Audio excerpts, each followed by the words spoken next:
ఈరోజు నేను ఒక ఆసక్తికరమైనటువంటి ఆ, అంశము, అది స్టాక్స్, షేర్ మార్కెట్. ఈ షేర్ మార్కెట్ గురించి నాకు కూడా గొప్పగా తెలియదు, కానీ ఏవో రెండు మూడు విషయాలు నాకు కూడా తెలుసు. అవి నేను మీతో షేర్ మార్కెట్ని షేర్ చేసుకుందాం అనుకుంటున్నాను. సామాన్యంగా మనకి ఏమైనా డబ్బులు మిగిలితే ఆ డబ్బుని లేకుంటే పొదుపు చేసుకోవాలనుకుంటే ఏం చేస్తాము? బ్యాంకులో పెట్టుకుంటాం. ఇంకా కొంచెం డబ్బులు ఎక్కువ అయితే ఆ డబ్బులు తీసుకెళ్ళి ఏదో బంగారం కొంటారు, లేదంటే భూములు కొంటారు. ఇట్లా ఆ, రకరకాలుగా ఆ డబ్బుని సేవింగ్ చేసుకుంటూ ఉంటారు. ఆ, అయితే ఈ సేవింగ్స్ అనేవి దాంట్లో కొత్తగా వచ్చినటువంటిది ఏంటంటే షేర్ మార్కెట్. షేర్ మార్కెట్ భారతదేశంలో ఆ, అది ఎప్పుడు ప్రారంభమైందంటే బాంబే స్టాక్ ఎక్స్చేంజ్ అనేది 1875లో ప్రారంభమైంది. నేషనల్ స్టాక్ ఎక్స్చేంజ్ అనేది 1992లో ప్రారంభమైంది. అసలు ఈ షేర్ మార్కెట్ అనేది ఇది మొట్టమొదట హాలండ్లో ప్రారంభమైంది, అదే నెదర్లాండ్స్లో. ఇప్పుడు 1602లో ప్రారంభమైంది. సరే, అయితే ఇది రోజు రోజుకి ఎక్కువ మంది ప్రజల్ని ఆకర్షిస్తూ ఉంది. సో డబ్బు ఎక్కడైతే ఉందో అక్కడ మోసాలు కూడా ఎక్కువే ఉంటాయి. కాబట్టి ఈ షేర్ మార్కెట్ అనే దాంట్లో ఇప్పుడు బ్యాంకుల్లో ఎంత డబ్బు ఉందో, మరి ఇతర రూపాల్లో ఎంత డబ్బు ఉందో అంతకంటే, అంటే మనకి ఆ, బ్యాంకు అకౌంట్ పుస్తకం ఉంటుంది కదా మన దగ్గర, అలాగే బాండ్ కొంటే బాండ్ సర్టిఫికెట్ ఇస్తారు కదా, కానీ దీనికి అలాగే ఏమి ఇవ్వరు. ఇదంతా ఎలక్ట్రానిక్ ఫారంలోనే ఉంటుంది. అంటే కంప్యూటర్ ఓపెన్ చేసి చూసుకోవాలి, లేదంటే సెల్ ఫోన్లో, స్మార్ట్ ఫోన్లో వచ్చి ఓపెన్ చేసి చూసుకోవచ్చు. అంతేగాని దీనికి సర్టిఫికెట్లు ఇవ్వడాలు అలాగే ఏమి ఉండవు. ఇందులో పెద్ద ఎత్తున వ్యాపారం చేసేవాళ్ళు ఎవరు అని అంటే నంబర్ 1 ప్లేస్లో గుజరాత్ ఉంది. గుజరాత్లో 1,67,87,336 ఇన్వెస్టర్లు ఉన్నారు. గుజరాత్లో వ్యాపారస్తులు ఎక్కువ ఉన్నారు అన్నమాట మొత్తం దేశంలో. అదే మన తెలుగు రాష్ట్రాల్లో చూసుకుంటే ఏపీలో 68 లక్షల మంది ఉంటే తెలంగాణలో 53 లక్షల మంది ఉన్నారు ఈ ఈ బిజినెస్ చేసేవాళ్ళు, అంటే స్టాకుల్లో పెట్టుబడులు పెట్టేవాళ్ళు అనమాట. అలాగా ప్రతి రాష్ట్రంలోనూ లక్షల సంఖ్యలో పెట్టుబడులు పెడుతున్నారు. సరే, ఎందుకు పెట్టుబడి పెడుతున్నారు? ఎందుకు పెట్టుబడులు పెడుతున్నారు అని అంటే దీనికి కొన్ని మెరిట్స్ ఉన్నాయి. ఆ మెరిట్స్ ఏంటంటే వాళ్ళు చూపించేటటువంటిది ఎలా ఉంటుందంటే, మరి సెన్సెక్స్ రికార్డు పరుగు, మదుపరుల సంపద 445 కోట్లు. మరి ముఖ్యంగా మోడీ ప్రభుత్వం వచ్చిన తర్వాత ఈ ఈ సెన్సెక్స్ అనేది చాలా వేగంగా పెరుగుతూ ఉంది. అది ఇప్పుడు ఎంతకు చేరిందనంటే సెన్సెక్స్ 2006లో 10,000, సెన్సెక్స్ 10,000 ఉంటే అది ఇప్పుడు 80,000కి పెరిగింది. 2006లో 10,000 సెన్సెక్స్ ఉన్నది ఇప్పుడు 80,000కి పెరిగింది. సరే, దీన్ని చూద్దాం. 2006లో మీ జీతం ₹1,00,000 అనుకోండి. 2006లో మీ జీతం ₹1,00,000 అయితే పరిశ్రమల్లో పనిచేసేటటువంటి అధికారులు అనుకున్నాం, లేకుంటే విద్యారంగంలో పనిచేసే, ప్రభుత్వ రంగంలో పనిచేసే ఉద్యోగులు అనుకుందాం. వీళ్ళకి ఈ కాలంలో ఈ 15 సంవత్సరాల కాలం అనుకుంటే, ఈ 15 సంవత్సరాల కాలంలో ఎంత పెరిగింది అని అంటే 2 రెట్లు పెరిగి ఉండొచ్చు. అప్పుడు ₹1,00,000 జీతం ఉంటే కనుక, నెల జీతం ₹1,00,000 ఉంటే, ఇప్పుడు ఏదేదో 2.5 లక్షలు అలాగా చేరినట్టుగా నాకు కొంతమంది మిత్రులు చెప్తే తెలిసింది. రెండు రెట్లు పెరిగింది, 2.5 రెట్లు పెరిగింది. కానీ ఈ స్టాక్స్ చూసాం కదా మనం, ఇది 2006లో 10,000 ఉన్నది, ఇప్పుడు 80,000 అయ్యింది. 10,000 ఎక్కడ, 80,000 ఎక్కడ అంటే ఎన్ని రెట్లు పెరిగిపోతూ ఉంది. సరే, ఇప్పుడు సామాన్యంగా చూసుకుందాం, మరి మిగిలిన విషయాలు చూసుకుందాం. ఒక ఎకరం భూమి 100 బస్తాలు పండింది అనుకుందాం. ఒక 10 సంవత్సరాల పూర్వం 100 బస్తాలు పండింది. ఇప్పుడు ఎన్ని బస్తాలు పండుతుంది? 100 బస్తాలల్లా 1000 బస్తాలు అవ్వదు కదా.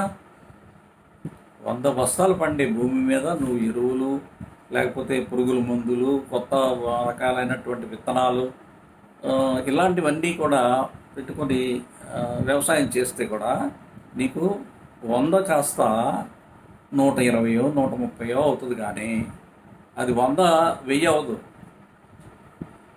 100,000 అవ్వదు. అలాగే మీరు ఎక్కడైనా సరే, మీరు సపోజ్ బ్యాంకులో పెట్టుకోండి. బ్యాంకులో ఇంట్రెస్ట్ రేట్ ఎంత ఉంది? 6% ఉంది. 6% ఇస్తారు. అదే వాళ్ళు మనకిస్తే 8 నుంచి 12% వడ్డీకి ఇస్తారు. కానీ ఇది ఎలా పెరుగుతూ ఉందంటే దీనికి ఒక లెక్క లేదు. ఏమీ లేదు. ఎంతనే పెరిగిపోవచ్చు. అదే కదా. మరి లక్షల కోట్లు, నిన్న 1,00,000 కోట్లు నష్టపోయామని అని పేపర్లో వస్తుంది. మళ్ళీ మరుసటి రోజున 2,00,000 కోట్లు లాభపడ్డాము అని వస్తుంది. ఏంటిదంతా? లక్షల కోట్లు ఏంటి? ఒక రోజున పెరిగిపోవడం ఏంటి, మరొక రోజున తరిగిపోవడం ఏంటి? ఏంటిది అసలు? మన వ్యవసాయ రంగం నుంచి వచ్చేటటువంటి ఆదాయం 15%. ఒకప్పుడు 50% ఉండేటటువంటి వ్యవసాయ రంగం ఇప్పుడు 15%కి వచ్చింది. అలాగే పారిశ్రామిక రంగం పెద్దగా ఏమీ పెరగలేదు సరికదా, తరుగుతూ వచ్చింది. ఇక పెరుగుతున్నది ఏంటి అబ్బా అంటే మన జీడిపి గురించి చెప్పుకుంటున్నాం కదా. భారతదేశం జీడిపి 3.5 ట్రిలియన్స్ ఉన్నది. ఇది 5 ట్రిలియన్ అవుతుంది తొందరలోనే అనేది కదా. అందువల్లనే మనం 3వ అతిపెద్ద ఆర్థిక వ్యవస్థగా రూపొందుతుందని చెప్పుకుంటున్నాం కదా. సో ఇందులో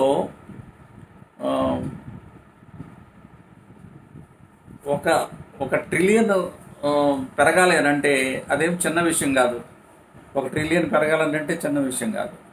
కానీ ఇక్కడ ఏమవుతుంది, ఈ సెన్సెక్స్ అయితే 1,00,000 కోట్లు, 4,00,000 కోట్లు, 4,45,00,000 కోట్లు అని అంటే ఇది ఎన్ని ట్రిలియన్లు? ఇది నేను కరెక్ట్గా చెప్పలేను ఇప్పుడు. కానీ ట్రిలియన్స్ మీద సెన్సెక్స్ వ్యాపారం సాగుతూ ఉంది. ట్రిలియన్స్ మీద వ్యాపారం సాగుతూ ఉంది. ఇంకా కాబట్టి ఈ మదుపు పెట్టేవాళ్ళు, అంటే ఈ సెన్సెక్స్లో ఇన్వెస్ట్ చేసేవాళ్ళు ఈ లెక్కలు చూసి విపరీతంగా ఆకర్షించబడి ఎక్కువ మంది ఇందులో పెట్టుబడి పెడుతున్నారు. ఇప్పుడు 16% ఉంది కదా. ఇప్పుడు మనం విదేశాల్లో తీసుకుంటే వాళ్ళ శాతం ఇంకా ఎక్కువే ఉంటుంది. మనం ఇంకా తక్కువలోనే ఉన్నాం. ఇది స్టాక్స్లో ఇన్వెస్ట్ చేసేటటువంటి వాళ్ళు ఇంకా పెరుగుతారు, రాబోయే రోజుల్లో ఇంకా పెరుగుతారు. ఎందుకనంటే అసలు దీని వెనక ఉన్నటువంటి స్టోరీ ఏంటంటే, ప్రజల దగ్గర ఉన్న డబ్బు అది వాళ్ళ దృష్టిలో, పెట్టుబడిదారులు, కార్పొరేట్స్ అంటాం కదా, వాళ్ళ దృష్టిలో ఏంటంటే ది స్లీపింగ్ మనీ. అంటే దానివల్ల ఏమీ ప్రయోజనం లేదు. ఆ డబ్బు మాకు ఇవ్వండి, మేము వ్యాపారం చేస్తాము, లేదంటే మేము పరిశ్రమ స్థాపిస్తాము, మేము దాన్ని అభివృద్ధి చేస్తాము, అందులో మీకు వాటా ఇస్తాము అనేది కదా కాన్సెప్ట్. ఓకే, మంచిదే. స్లీపింగ్ మనీ కాకుండా డైనమిక్గా మనీ ఉండటం మంచిదే. కానీ దానికి ఏమీ అంతు లేదా, దానికి ఏమీ ఒక పద్ధతి లేదా అనేది క్వశ్చన్ మార్క్. ఇప్పుడు ఎవరన్నా డబ్బు పెట్టాలి అనే ఆశపడేది దేనికి? ఎక్కడ ఎక్కువ లాభం వస్తున్నదో అక్కడ పెట్టాలని అనుకుంటారు. దీన్ని మరి కంట్రోల్ చేయొద్దా దీన్ని అని అంటే గవర్నమెంట్ కంట్రోల్ చేయదు. ఎందుకు చేయదంటే గవర్నమెంట్కి బోల్డంత ఆదాయం వస్తుంది దీంట్లోంచి. మీరు స్టాక్ కొన్నా, స్టాక్ అమ్మినా వాళ్ళు గవర్నమెంట్ తీసుకునేటటువంటి ఏంటది ట్యాక్స్, ఈ ట్యాక్స్లు కలెక్ట్ చేసుకుంటాం. షేర్ మార్కెట్లో ఎంత మనీ సర్క్యులేట్ అవుతూ ఉంటే అంత లాభం వస్తూ ఉంటుంది. నువ్వు అమ్మినప్పుడు వాళ్ళకి ట్యాక్స్ వస్తుంది, కొన్నప్పుడు ట్యాక్స్ వస్తుంది. సో ఇలాగా ఎంతమంది ఈ ఇందులో భాగస్వాములు అవుతూ ఉంటారో దాన్ని బట్టి వీళ్ళ ఆదాయం, ప్రభుత్వ ఆదాయం పెరుగుతుంది. ఇక ఇది ఒక రకమైనటువంటి గ్యాంబ్లింగ్ అనమాట. గ్యాంబ్లింగ్ అంటే ఏంటి? ఇది నిజంగా పారిశ్రామిక ఉత్పత్తులు పెంచుతుందా అని అంటే పెరగలేదు. పారిశ్రామిక ఉత్పత్తులు పెరగలేదు, వ్యవసాయ ఉత్పత్తులు పెరగలేదు, మరి డబ్బు మాత్రం పెరిగిపోతుంది. ఎలా పెరిగిపోతుంది ఇది అని అంటే ఇది చేతులు మారడంలోనే పెరుగుతుంది. ఒకళ్ళ చేతిలోంచి ఇంకోటి చేతిలోకి, ఇంకోటి చేతిలోంచి ఇంకోటి చేతిలోకి. ఉదాహరణకి మనం చెప్పుకోవాలంటే ఇప్పుడు ఒక వస్తువు సపోజు మద్రాసులో తయారవుతుంది అనుకుందాం. ఈ మద్రాసులో తయారైన వస్తువు హైదరాబాద్లో ఉన్న ఆయన కొంటాడు. హైదరాబాద్లో కొన్న ఆయన దగ్గర ఎక్కడో పూనాలో ఉన్న ఆయన వింటాడు. పూనాలో ఉన్న ఆయన విని హైదరాబాద్లో ఉన్న ఆయన దగ్గర కొనుక్కుంటాడు.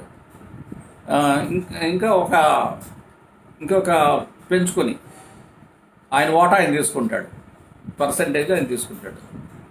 పూనా వాడి దగ్గర బొంబాయిడు తెలుసుకుంటాడు. బొంబాయిడు ఏమనుకుంటాడంటే అయ్యో అక్కడ ఉందంట, పూనాలో ఉందంట, ఆ మెటీరియల్ నేను కొనుక్కున్నట్లయితే నాకు ఇంకా ఎక్కువ లాభం వస్తుందని ఈ బొంబాయిలో ఉన్నవాళ్ళు కొనుక్కుంటారు. బొంబాయిలో ఉన్నవాళ్ళు కొనుక్కుంటే బొంబాయిలో ఉన్నవాడు కొన్నాడని తెలిసి గుజరాత్లో ఉన్నవాడు, అహ్మదాబాద్లో ఉన్నవాడు తెలుసుకుని వాడుకుంటాడు. సో మధ్యలో ఎన్ని చేతులు మారాయి? ఇక్కడ 4 చేతులు మారాయి. మద్రాసు నుంచి హైదరాబాద్కి, హైదరాబాద్ నుంచి పూనాకి, పూనా నుంచి బొంబాయికి, బొంబాయి నుంచి అహ్మదాబాద్కి ఇలాగ మారుకుంటూ వెళ్ళాయి.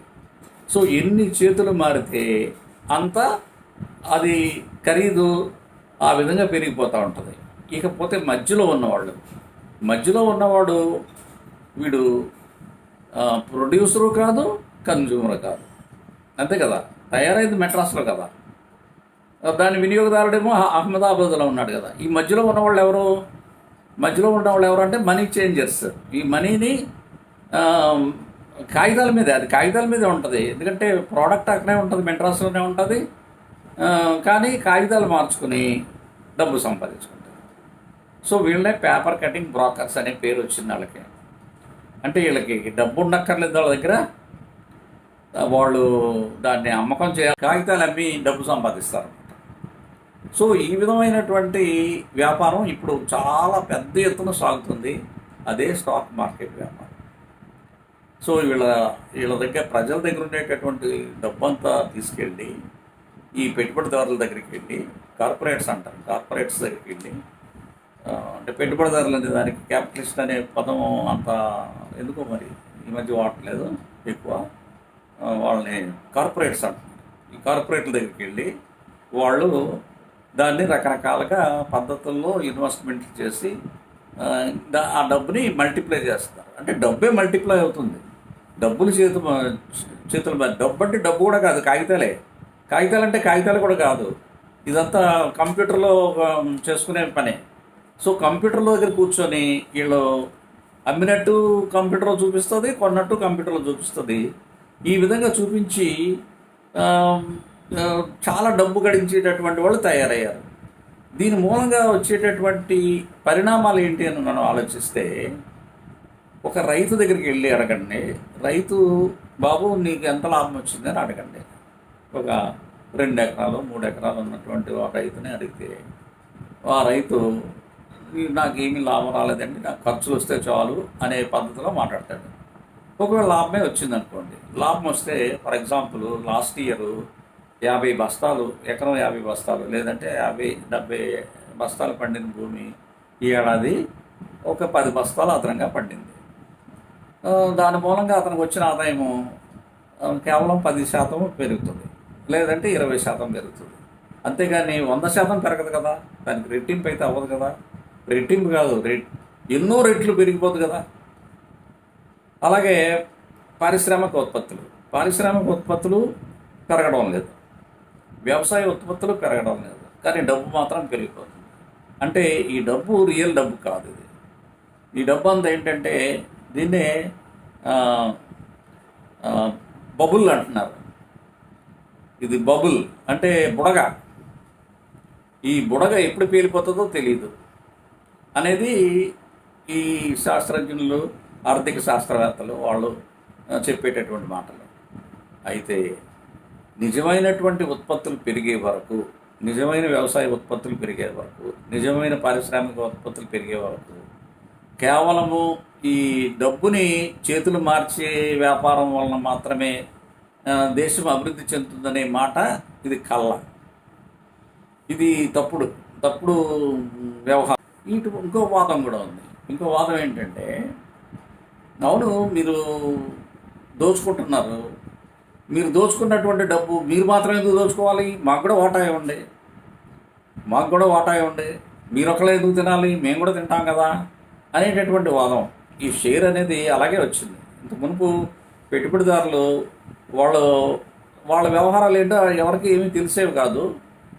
ఈ ఇనీషియల్ పబ్లిక్ ఆఫర్ అనేటటువంటి పేరు వచ్చి షేర్లు అమ్మడం మొదలుపెట్టిన తర్వాత ప్రజలకు తెలుస్తుంది. అంతకు మునుపు తెలిసేది కాదు. ఒకవైపు ప్రజలకు తెలుస్తుంది, రెండో వైపున వాళ్ళ వ్యాపారం సామ్రాజ్యం కూడా చాలా విస్తరిస్తుంది. ఒకప్పుడు కేవలం వాళ్ళ లావాదేవీలు జరిగేవి, లేదంటే బ్యాంకులు, గవర్నమెంటు వీళ్ళ లావాదేవీలే జరిగేవి. ఇప్పుడు ఏమైంది, ఈ లావాదేవీలు ప్రజలతో కనెక్ట్ అయ్యారు. ఎందుకంటే ప్రజల దగ్గర కదా ఎక్కువ డబ్బు ఉన్నది, బ్యాంకుల కన్నా గవర్నమెంట్ దగ్గర కన్నా ప్రజల దగ్గర ఎక్కువ డబ్బు ఉంటుంది. సో ప్రజల దగ్గర ఉన్నటువంటి డబ్బుని కార్పొరేట్స్లోకి లాగాలి అంటే ఆ డబ్బు ఇదిగో ఇందులో నువ్వు మదుపు పెడితే నీకు చాలా లాభం వస్తుంది. ఆ లాభం ఎప్పుడు కావాలంటే అప్పుడు మళ్ళీ అమ్ముకోవచ్చు. సపోజ్ భూమి ఉందనుకోండి, లేదంటే ఇల్లు ఉందనుకోండి, ఏదో అవసరం పడింది, ఇల్లు అమ్మలేం కదా గబుక్కుని, ఒక యూనిట్ లాగా అమ్మలేం కదా. కానీ షేర్ మార్కెట్లో ఉన్న డబ్బులు ఆ యూనిట్స్ కింద డివైడ్ చేసి ఉంటాయి. అంటే 10 షేర్ల, 100 షేర్ల, 500 షేర్ల, 1000 షేర్ల ఇలా ఉంటాయి అన్నమాట. సో నువ్వు దాన్ని 2 షేర్ల కింద అమ్మొచ్చు, 10 షేర్ల కింద అమ్మొచ్చు, 20 షేర్ల కింద అమ్మొచ్చు. ఒకటి ఎప్పుడు పడితే అప్పుడు అమ్మొచ్చు, ఎప్పుడు పడితే అప్పుడు కొనొచ్చు. ప్రపంచంలో ఎక్కడి నుంచైనా అమ్మొచ్చు, ఎక్కడి నుంచైనా కొనొచ్చు. ఇలాంటి వెసులుబాటుని క్రియేట్ చేయడం ద్వారా ఏమైందంటే దాని మీద ఆకర్షణ ఇంకా పెరిగింది. పెరగడం మంచిదే. ఎక్కువ మంది ఈ నిరర్థకంగా ఉండేటటువంటి డబ్బు అంటే స్లీపింగ్ మనీని సర్క్యులేషన్లో పెట్టడం అనేది కూడా మంచిదే. కానీ ఈ అంతులేనటువంటి సంపదను పోగు పెట్టాలనేటటువంటి దురాశ ఏదైతే ఉందో అది మాత్రం ప్రమాదకరమైంది. ఎందుకంటే మన వ్యవసాయ ఉత్పత్తులు పెరగకుండా, పారిశ్రామిక ఉత్పత్తులు పెరగకుండా కేవలం డబ్బు మాత్రమే పెంచుకుంటూ వెళితే అది నిజమైనటువంటి సంపద కాదు. ఊరికే భూమి అక్కడే ఉంటుంది, దాని విలువ, దాని ఖరీదు పెరిగిపోతుంది. ఇంతకుముందున్న భూమి, ఇప్పుడు భూమి ఒకటే భూమి, కానీ దాని ఖరీదు పెంచేస్తున్నారు. దానివల్ల అది నిజమైన సంపద కాదు కదా. ఏదైనా మనం ఒక ఉత్పత్తి, కనీసం సెల్ ఫోన్, లేదంటే కంప్యూటరు, లేదంటే టీవీ, లేకపోతే మనం ఉపయోగించేటటువంటి వస్తువులు, ఆహార వస్తువులు, లేక పారిశ్రామిక వస్తువులు, ఇలాంటివి తయారు చేసేటటువంటి దాంట్లో పెట్టి అవి ఉత్పత్తి చేయడం ద్వారా సంపద పెరుగుతుంది. అది రియల్ సంపద అవుతుంది. అంతేగాని డబ్బుని మాత్రమే చేతులు మార్చి ఈ చేతులు మార్చడం వల్ల వచ్చేటటువంటి సంపద అది నిజమైన సంపదని ఎలా కనుక్కోగలం? ఇది నాకున్నటువంటి ఆలోచన. మీరు కూడా ఆలోచన చేయండి. ఇది ఒక్క రోజులోనే ₹1,00,000 ఆవిరైపోయి 1,00,000 కోట్లు ఆవిరైపోయిందని అంటాడు. లేదంటే 10 లక్షల కోట్లు ఆవిరైపోయింది అంటాడు. మరొక రోజున 10 లక్షల కోట్లు వచ్చేసింది అంటాడు. దీన్ని ఏమంటారు? ఇది మామూలు గ్యాంబ్లింగా? మామూలుగా గ్యాంబ్లింగ్ చేసేవాడు ఏదో ఒక ₹1,000 లేదంటే ₹1,00,000 10 లక్షల రూపాయలు ఎంతో కొంత గ్యాంబ్లింగ్ చేస్తాడు. కానీ ఈ గ్యాంబ్లింగ్ ఏంటి? లక్షల కోట్లు. ఈ లక్షల కోట్లు అనేది ఎందుకో నాకు మరి తేడాగా కనిపిస్తుంది. దీని మీద మరి చాలామంది ఆలోచించాలి, ప్రజలందరూ ఆలోచించాలి. షేర్ మార్కెట్లోకి రావద్దు అనేది నా ఉద్దేశం కాదు. షేరు బిజినెస్ ఉండకూడదు అనేది కూడా నా ఉద్దేశం కాదు. ఎందుకంటే ప్రజలకు ప్రాతినిధ్యం కలుగుతుంది కాబట్టి, ప్రజలకు కూడా అందులో లాభం వస్తుంది కాబట్టి, ప్రజలు కూడా బెనిఫిట్ అవుతున్నారు కాబట్టి అది ఉండొచ్చు. కానీ దానికి ఒక లెక్క లేదు, ఏమీ లేదు. ఇష్టానుసారంగా పెరిగిపోవడం అంటే గ్రోత్కి చూడండి, ఒక డాక్టర్గా చెప్తున్నాను నేను, పెరుగుదల ఏంటంటే పెరుగుదల అవసరం, కానీ అది అదుపులేని పెరుగుదల అనేది అంటే క్యాన్సర్ అంటారు. క్యాన్సర్ మంచిదా చెడ్డదా? దాని గురించి నేను ప్రత్యేకంగా చెప్పాలా? అవసరం లేదు కదా. క్యాన్సర్ అనేది భయంకరమైనటువంటి వ్యాధి, ప్రాణాంతకమైనటువంటి వ్యాధి. ఏంటి క్యాన్సరు? పెరుగుదలే, అన్కంట్రోల్డ్ యూస్లెస్ గ్రోత్. అది ఉపయోగం ఉండదు. రెండో వైపున ప్రమాదకరమైంది, డేంజరస్ గ్రోత్. అది అలాంటిది గ్రోత్ కాకుండా ఒక సిస్టమేటిక్గా గ్రోత్ వస్తే దాన్ని మనం ఖచ్చితంగా మనం ఆహ్వానించాలి అని నేనైతే అనుకుంటున్నాను. మీరు కూడా ఆలోచించండి ఇది ఎంతవరకు సమంజసమైందో. కొంతమంది ఏమంటున్నారంటే దొంగలంతా దోచుకుంటున్నారు, దోచుకునే దాంట్లో మన వాటా తీసుకోకూడదా, మనం కూడా కొంత తినకూడదా అనే ఆలోచన కూడా ఉంది. వాళ్ళకేం అప్రంగా వస్తుంది కదా, అప్రంగా వచ్చే దాంట్లో మనం కొంచెం తీసుకుంటే తప్పేముంది అనేటటువంటి ఆలోచన కూడా ఉంది. నేను అనుకునేది ఏంటంటే, ఒకే దేశ సంపద, నిజమైనటువంటి సంపదని పెంచి నిజమైనటువంటి సంపద ద్వారా అందరికీ అందులో కొంత భాగాన్ని ప్రజలకు పంచినట్లయితే దాన్ని నేను కూడా ఆహ్వానిస్తాను. మీరు ఆలోచన చేస్తారని ఆశిస్తూ ఈ వీడియో చేశాను. ధన్యవాదాలు. మళ్ళీ కలుసుకుంటాం.